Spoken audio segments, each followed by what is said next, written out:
course, it went away.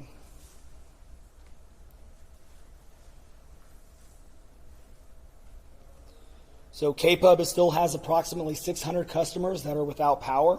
The largest remaining outage customers are west of Ingram, south of 39, along South Fork of Hunt. KPUB issued a mutual aid request on July 4th. 50 personnel and utilities and contractors from across Texas are coming in to support operations and restoration. Hunt or South Fork sustained extensive storm-related damage, including approximately 40 downed power poles with widespread tree and flood debris, heavily damaged infrastructure. Restoration in these remaining areas will be lengthy and complex, and customers should prepare for multi-day outages. Customers outside of these remaining areas still experiencing an outage should report it to KPUB by calling KPUB's outage line at 855-959-2496. But power has been restored to most of the other customers. Like I said, about 600 are still remaining. A lot of the county is also on Aqua Texas or private wells. We try to get information on that, but we don't have a lot of information as far as private wells are concerned or the status of Aqua Texas. But a big bulk of what we had coming through the Guadalupe is within the city limits, which is on the city limit, or city water supply. Aqua Texas and some of those other public water systems are typically outside of what we're thinking is the damage area, but we have not had any reports from Aqua Texas on outages. And with that, we will take a couple questions. Alden, the recovery for some of we're hearing some recovery of bodies in Louise Hayes Park. And the other part of that question is how many red tag buildings are now along the river that the Kerrville Fire Department has issued?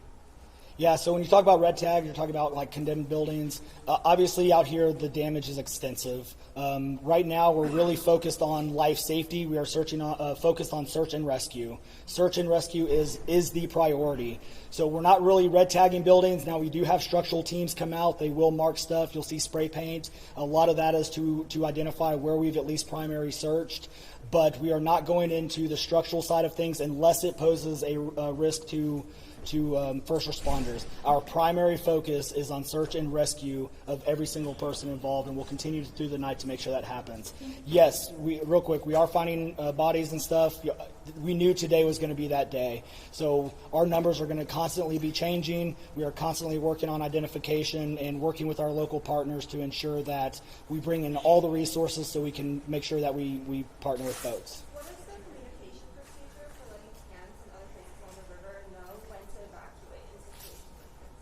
So each camp is obviously mostly private, or they have different ownerships. And so especially in this situation, so let's talk about this one more specifically.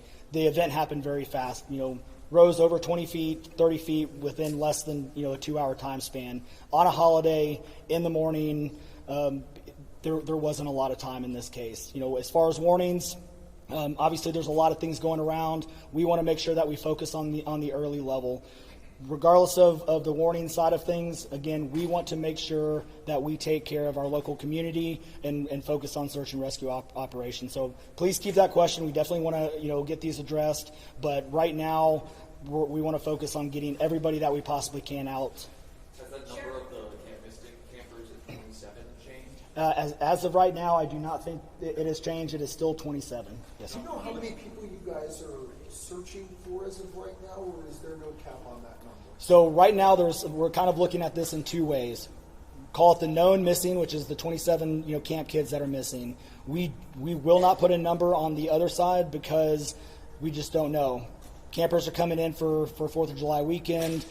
People are camped along the riverbank. People are coming in to visit. There's a number that we just don't know yet, and we don't know what we don't know. So as things are starting to develop and as things are starting to move along, we're not going to put a cap on this. We are just going to continue until we find everything else. One more question. We know there are many children missing. Are there any camps? Let me give it to somebody else. Just one question about current rescues. Can you give us a sense about how often you're seeing a rescue, and just in terms of kind of like, for example, when your last rescue was? So obviously with the camps, we've been rescuing people out of these camps by the hundreds, all day. So there's a lot of folks that are shelter in place, so we leave them in place to make sure that we get them food, water, and some of these camps actually now are self rescuing, if you will. Maybe that's not the right word, but they are self-extricating, if you will. So they're getting water's down. They're getting their own resources. They're not having to tie up, local and state, resources. We are monitoring them, but they're accounting for their own folks. So that has been going on, obviously, for over 800 plus people, and we're continuing to do that. So, good. Sorry, one more question. I can absolutely appreciate that right now the focus is finding the missing.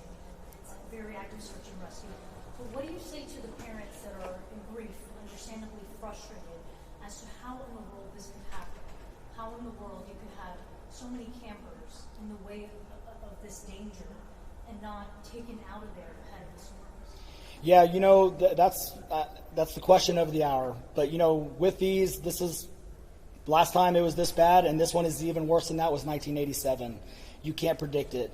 Everybody in the media even knows, everybody who does this and sees this every single day, you have the inverse effect of if you continue to push it, and you see this in Houston areas all the time, you cry wolf. What happens when you continue to ramp things up and you continue to put a lot of information out there? Again, not to harp on the media, but there's a lot of stuff that gets overspun up, and we see that way too often, and then that trickles down.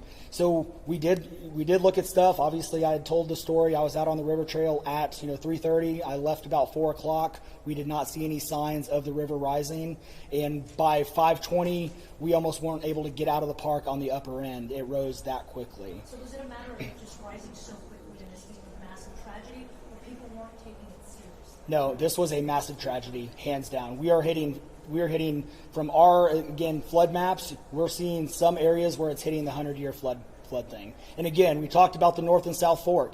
That water hit perfectly. You heard Chief Nim Kidd talk a little bit about, the wide area. This went from San Angelo to Waco and all. They stage where they can, but you do not know what's going to happen, one, until water falls, and two, the predictions were definitely off. That water and rain fell almost double of what was anticipated, both in the North and South Fork, and converged into one place, and it rose that quick. So, thank you. Sheriff, you're repeating the numbers again? The latest numbers. You mind repeating them again? Sheriff, I got it. All right, so one more time. Could you get the mic, sir? Can you go to the mic, sir? Thank you. All right, so one more time. We have 43 victims who have been recovered. Out of that 43, 28 of them are adults, 12 of them are pending identification, 15 of them are children, and 5 of the children are still pending identification. The next press briefing will be at 10 in the morning and one to follow at 3 in the afternoon. Thank you. Do you have an updated number on recoveries? I don't, sir.